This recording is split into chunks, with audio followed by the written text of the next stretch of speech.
Hi guys, నేను మీ పక్కింటి అమ్మాయి. అందరూ నవరాత్రి సెలబ్రేషన్స్ ఎలా చేసుకుంటున్నారు? బాగా చేసుకుంటున్నారా? మేమైతే చాలా బాగా చేసుకుంటున్నాం.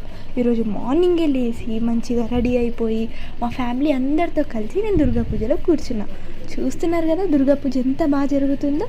సో అలా గడిచిపోయింది మార్నింగ్. పూజలో కొన్ని బిట్స్ని మాత్రం నేను క్యాప్చర్ చేసి వీడియోలో పెట్టాను, ఒకసారి మీరు కూడా చూసేయండి.